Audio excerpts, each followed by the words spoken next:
Milton Hershey was born on September 13, 1857, to Henry and Veronica Hershey. Born the son of a Christian father, his family were members of Pennsylvania's Mennonite community. Like many rural young people of that time, Milton was expected to help out on the family farm, and he learned early on of the value of hard work and perseverance.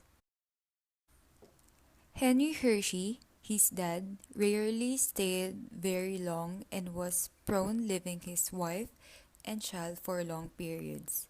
Because of this, Hershey had a very limited education with no schooling after fourth grade. 1871, he left school for good and was apprenticed to a local printer who published a German newspaper. He didn't like that kind of work and he thought it was very boring. One day at work, he accidentally dropped his hat in one of the machines. Because his boss was hot tempered, he was fired shortly after. After him getting fired, his aunt and mother arranged him with candy making and to be an apprentice to a confectioner, Joseph Royer in Lancaster.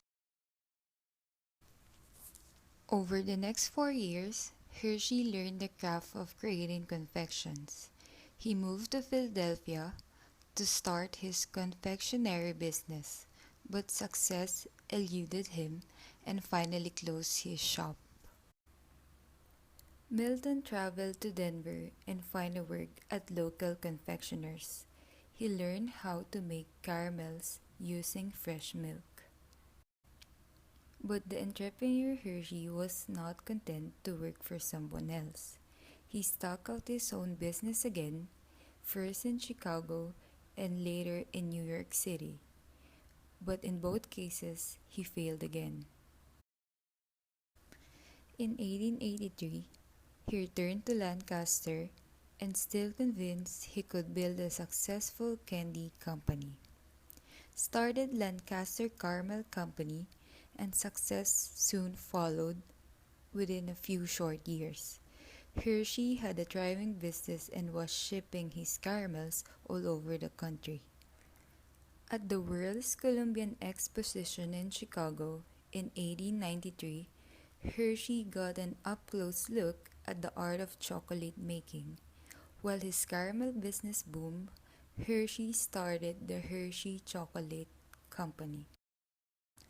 His fascination quickly became focused on milk chocolate, considered a delicacy and a largely domain of the Swiss.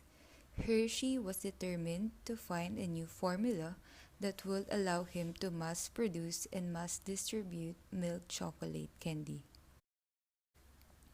In 1900, he sold the Lancaster Caramel Company for an astonishing $1 million.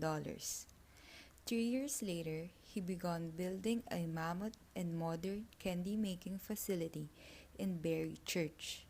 It opened in 1905, setting a new course for Hershey and candy industry. The Hershey Chocolate Company success far exceeded that of its founder previous venture. His winning ideas included the Hershey Kisses in 1907, which company's founder named himself. As the company grew and Hershey's wealth expanded, so did his vision for creating a model community in his home region. Hershey built schools, parks, churches, recreational facilities, and housing for his employees. At his side, for his philanthropy, was his wife. Catherine was unable to have children of their own. The Hersheys focused a good portion of their giving on their endeavors. They opened Hershey Industrial School, a facility for orphan children. 3 years after Catherine Hershey's unexpected death, he transferred much of his wealth, which included his ownership of the Hershey Chocolate Company, to the Hershey Trust, which funding the Hershey School. During World War II, Hershey backed the country's military efforts by supplying forces with chocolate bars. Milton Hershey brought his vision for the town to life through all an array of significant construction projects.